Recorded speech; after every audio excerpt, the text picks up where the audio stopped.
रात का तीसरा पहर था। चारों ओर गहरी निस्तब्धता पसरी हुई थी। आसमान में चांद धीमी रोशनी में झांक रहा था, जैसे किसी रहस्य को ढकने की कोशिश कर रहा हो। मन शांत था, पर भीतर कुछ खिंचाव था, एक बेचैनी जो शब्दों में नहीं आती पर आत्मा को हिलाती है। अरुण की उम्र 27 साल थी। एक सामान्य युवा, जीवन में छोटे मोटे लक्ष्य, नौकरी की तलाश, रिश्तों की उलझन और एक ऐसा खालीपन जिसे वह किसी से कह नहीं पाता था। बाहर से सब कुछ ठीक लगता था, पर अंदर एक घना अंधेरा था। वो अंधेरा जो हर रात उसके साथ सोता था और हर सुबह उसकी आंखों में उतर आता था। कुछ है जो भीतर बुला रहा है। यह आवाज उसने कई बार सुनी थी, लेकिन वह समझ नहीं पाता था यह आवाज किसकी है। एक दिन इंटरनेट पर स्क्रॉल करते हुए उसकी नजर एक पंक्ति पर पड़ी। ध्यान की एक ऐसी विधि है जो केवल 1% लोग जानते हैं, पर जो जान गया वह अपने जीवन की गहराई को देख पाया। उसने उस लाइन को 3 बार पढ़ा। दिल धड़क उठा। कुछ था उसमें, कोई गूंज, कोई पुकार। क्लिक किया।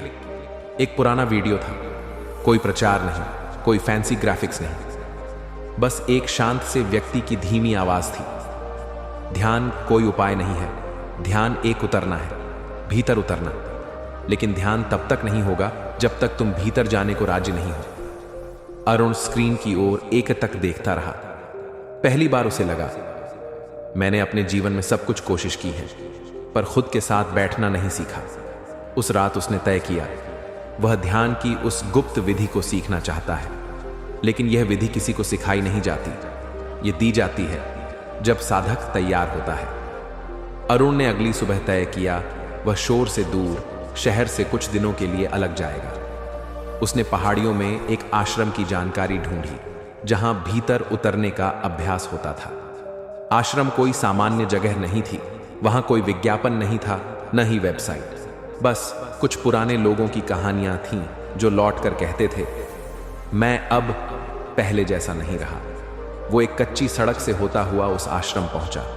दीवारों पर कोई चित्र नहीं, कोई धार्मिक चिन्ह नहीं, बस एक साधारण कुटिया, और सामने एक बूढ़ा व्यक्ति बैठा था, जिसकी आंखें जैसे देखने से पहले भीतर झांक जाती थीं। अरुण ने झुककर प्रणाम किया। बूढ़े व्यक्ति ने सिर्फ इतना पूछा, क्या तू भीतर जाने के लिए तैयार है? अरुण ने धीमे स्वर में कहा, मुझे नहीं पता कि मैं तैयार हूं या नहीं, लेकिन अब और रुक नहीं सकता। बूढ़ा मुस्कुराया, बस इतना ही चाहिए, भीतर जाने की प्यास, बाकी सब विधि है। अरुण को आश्रम के एक छोटे कक्ष में ले जाया गया। कक्ष में कोई खिड़की नहीं थी, बस एक दिया, मध्यम सी लौ जल रही थी। बूढ़ा व्यक्ति बोला, ध्यान की जो विधि मैं बताने वाला हूं वह सिर्फ अभ्यास नहीं है, यह तुम्हारे होने की परीक्षा है। पहले चरण में तुम्हें मौन से मित्रता करनी होगी। 3 दिन तक सिर्फ मौन, कोई शब्द नहीं, कोई किताब नहीं, कोई विचार नहीं, सिर्फ बैठना और उस लौ को देखना। अरुण ने पूछा, क्या मैं सोच भी नहीं सकता? बूढ़ा व्यक्ति हंसा, सोचना कोई रोक नहीं सकता, लेकिन तुम उसे देख सकते हो। बस देखना, जैसे सड़क पर ट्रैफिक को देखो। मत रोकना, मत टोकना। वो आएंगे जाएंगे, पर तुम वहां रहो, मौन में, दीपक के पास।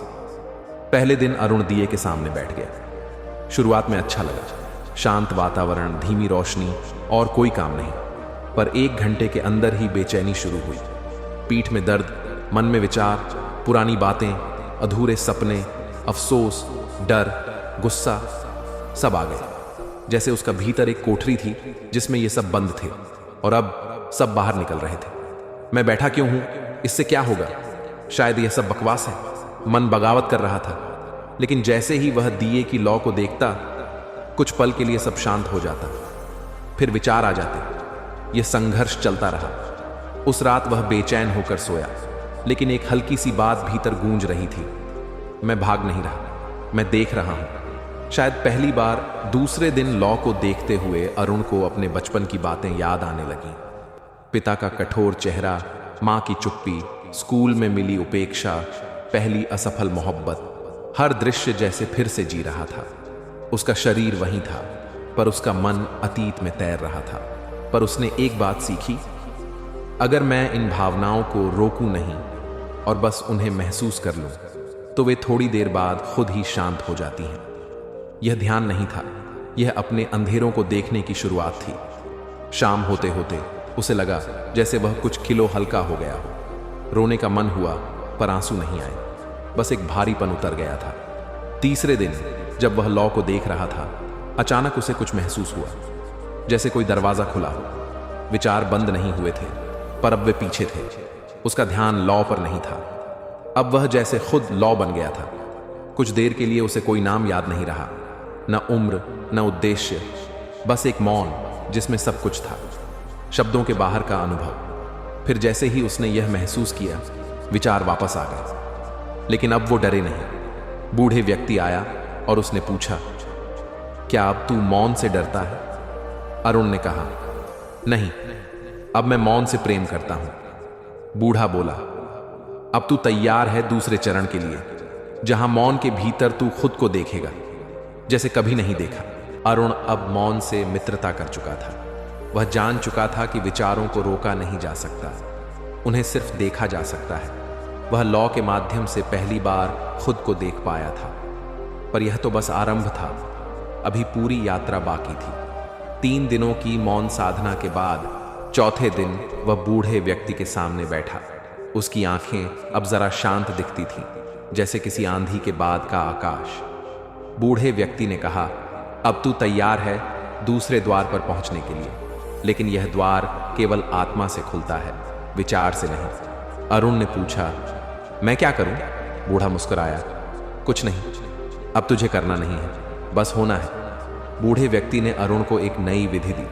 अब तू 7 दिन तक अपने शरीर को देखेगा, बिना छुए, बिना जांचे, बस देखेगा जैसे कोई बाहरी व्यक्ति देखता है। अरुण चौंका, मैं अपने शरीर को कैसे देखूंगा? मैं तो उसमें ही हूं।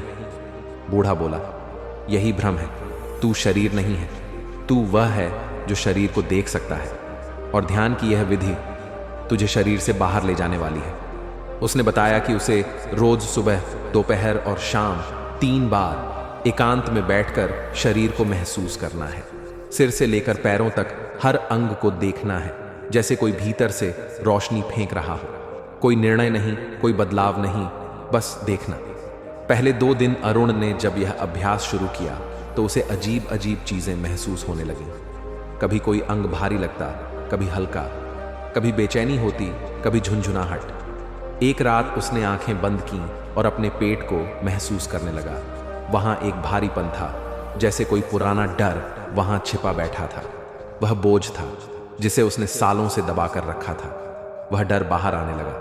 अरुण कांप उठा, उसे लगा वह भाग जाए, लेकिन फिर उसे पहली विधि की बात याद आई, मत रोकना, बस देखना। उसने उस डर को देखा, उस भारीपन को सहा। कुछ मिनट बाद शरीर शांत हो गया, जैसे कोई गांठ खुल गई हो। अब वह 3 बार ध्यान में बैठता और हर बार शरीर हल्का लगता। कभी कभी उसे लगता वह हवा में है। शरीर का बोझ जैसे कम हो रहा था। 7वें दिन जब वह शाम को ध्यान में बैठा तो अचानक उसे लगा जैसे वह कमरे में नहीं है। उसके हाथ, पैर, आंखें सब जैसे दूर हो गए थे। वह एक बिंदु था, एक साक्षी। उसे लगा जैसे वह पहली बार अपने शरीर को बाहर से देख पा रहा हो। यह कोई सपना नहीं था, यह उसके अस्तित्व की दूसरी परत थी। वह रो पड़ा, क्योंकि पहली बार वह जान पाया, मैं शरीर नहीं हूं, मैं वह हूं जो देख सकता है। अगली सुबह वह दौड़ता हुआ बूढ़े के पास पहुंचा। उसकी आंखों में नमी थी। मैंने देखा, मैं शरीर नहीं हूं, मैं कुछ और हूं, मैं साक्षी हूं। जिस रात अरुण ने पहली बार खुद से कहा था, मुझे कुछ नहीं चाहिए, वह रात लंबी थी। खिड़की से आती हल्की चांदनी कमरे में छिटकी थी, लेकिन उसका मन अंधकार में डूबा था। मन शांत था, पर वही शांति भयावह लग रही थी, जैसे कोई शमशान में खड़ा हो और हवा में सन्नाटा बोल रहा हो। उसने बिस्तर पर करवट ली, फिर दूसरी ओर, फिर आंखें बंद की, लेकिन भीतर कुछ खींच रहा था।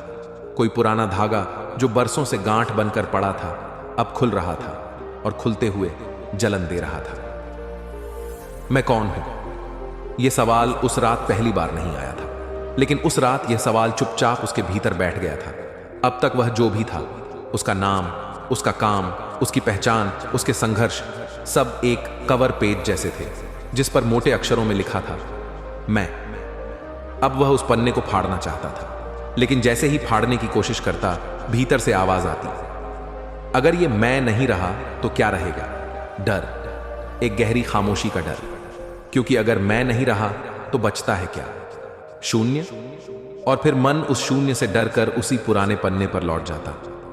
नहीं, यही मैं हूं। जैसे जैसे रात बढ़ती, अरुण के सामने एक एक कर उसकी पुरानी यादें आती गईं। बचपन में मिले ताने, जवानी में किया संघर्ष, वो दिन जब सबने उसका मजाक उड़ाया था, वो रिश्ते जो टूटे, दोस्त जो दूर हुए, हर एक घाव, हर एक अपमान उसके मैं की ईंटें बनते गए थे। और अब जब वह मैं को छोड़ना चाहता था, वो सब ईंटें टूटकर उसके सिर पर गिर रही थी। उसने करवट बदली, तकिया भीग चुका था, आंखों से या भीतर से यह तय करना मुश्किल था। मैंने सब कुछ क्यों सहा? क्यों कोई मेरे लिए नहीं था? मैंने सबके लिए किया, फिर भी आखिर में अकेला क्यों हूं? ये सवाल उसके मन को खोखला कर रहे थे। लेकिन फिर जैसे एक और आवाज आई, बहुत धीमी, बहुत कोमल, क्योंकि तू सब कुछ बनना चाहता था। अरुण चौंका। सब कुछ? हां, सब कुछ। अच्छा बेटा, योग्य कर्मचारी, जिम्मेदार इंसान, बुद्धिमान, सहनशील, सफल। हर पहचान में मैं को और ऊंचा करना था, लेकिन उस ऊंचाई ने उसे अंदर से खोखला कर दिया। अब वह उस ऊंचाई से गिरना चाहता था। उस रात अरुण ने महसूस किया, गिरना आसान नहीं होता, खास तौर पर तब जब सारी जिंदगी चढ़ने में निकल गई हो। लेकिन एक बात उसने साफ देख ली थी, चढ़ते चढ़ते वह अकेला हो गया था। अब अगर वह गिरा तो शायद किसी की गोद में नहीं गिरेगा, बल्कि उस शून्य में गिरेगा जहां कोई मैं नहीं है। और वही डर उसे गिरने से रोक रहा था। भीतर दो आवाजें लड़ रही थीं। एक कहती, छोड़ दे ये सब, इस मैं को जला दे, इससे तुझे कुछ नहीं मिले। दूसरी चिल्लाती, अगर ये नहीं रहा तो तेरा अस्तित्व क्या है? अरुण उस युद्ध को देख रहा था। वह कुछ नहीं कर रहा था, सिर्फ देख रहा था। और धीरे धीरे कुछ होने लगा। सुबह होने से कुछ पहले उसने अनुभव किया कि भीतर कुछ टूटा, कोई परत, कोई खोल जो बरसों से उसके ऊपर चढ़ा था। एक हल्का सा कंपन उसके सीने में हुआ। ना खुशी थी, ना दुख, बस एक शांति, जैसे कोई बहुत पुरानी सांस अब जाकर पूरी हुई हो। उसने गहरी सांस ली और महसूस किया कि अब वह लड़ नहीं रहा था, बस देख रहा था। अरुण ने पहली बार खुद को देखा, बिना किसी पहचान के। ना बेटा, ना पति, ना दोस्त, ना कर्मचारी, ना अच्छा, ना बुरा, ना सफल, ना असफल, सिर्फ एक होना। उसके भीतर एक हल्की सी मुस्कान आई। मुझे कुछ नहीं चाहिए।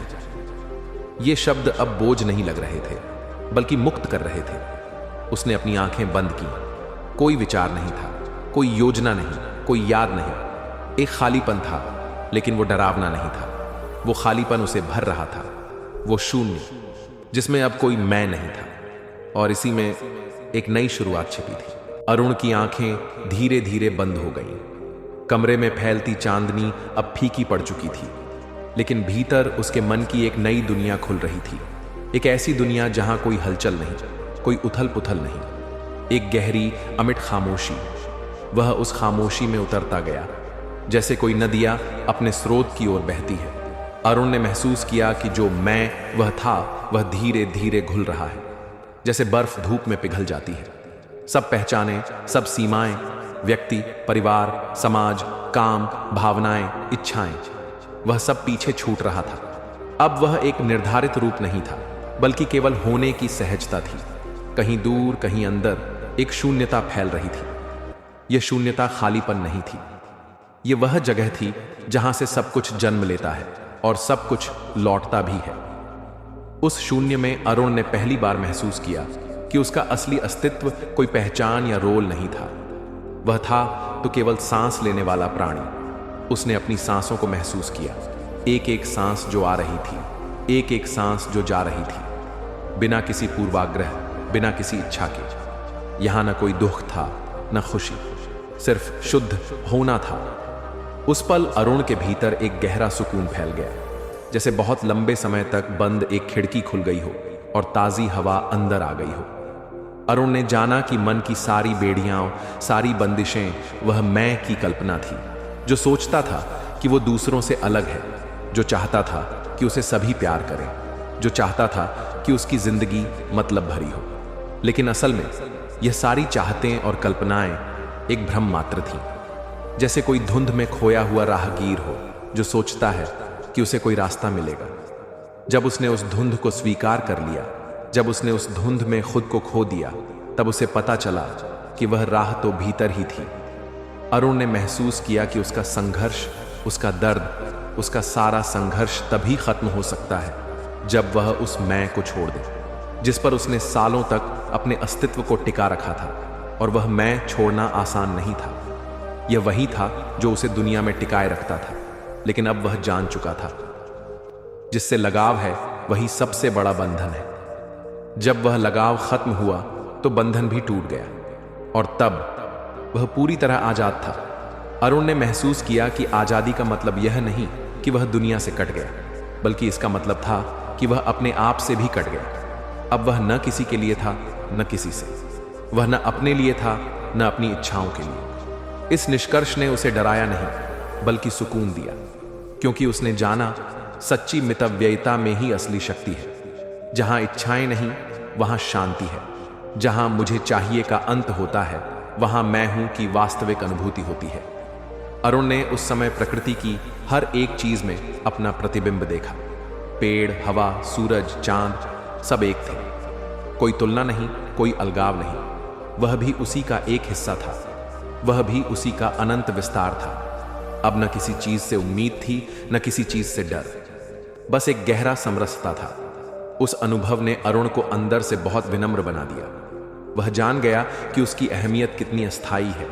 उसकी सफलताएं, विफलताएं, ये सब क्षणभंगुर हैं। इस एहसास ने उसे सहजता दी। किसी भी चीज को पकड़ने की लालसा खत्म हो गई। उसने जीवन को वैसा ही स्वीकार कर लिया जैसा वह था, बिना किसी उम्मीद के। अरुण के भीतर अब एक अटूट शांति थी। वह शांति जो किसी भी बाहरी परिस्थिति से प्रभावित नहीं होती। वह शांति जो अंदर से आती है जब हम मैं की जंजीरों से मुक्त हो जाते हैं। वह शांति जो हर सांस के साथ बढ़ती जाती है। सुबह की पहली किरण जब कमरे में आई तो अरुण की आंखें खुली। वह पहले जैसा नहीं था। वह अब मैं की सीमा में नहीं था। वह अब था बस एक होने की अवस्था में। उसने अपने भीतर से एक बार फिर कहा, मुझे कुछ नहीं चाहिए। और अब ये शब्द बोझ नहीं थे, ये स्वतंत्रता का उद्घोष थे। और इसी शून्यता में उसने पाया अपनी असली पहचान। इस कहानी से हम सीखते हैं कि जो कुछ हम मैं मानकर पकड़ते हैं वह हमें बांधता है, कमजोर बनाता है। जब हम उस मैं को छोड़ देते हैं तब सच्चा शांति, सच्ची स्वतंत्रता मिलती है। और यह शांति जिसे पाने के लिए अरुण ने जो संघर्ष किया वह हम सबके भीतर छिपी हुई है। बस उसे पहचानने की देर है।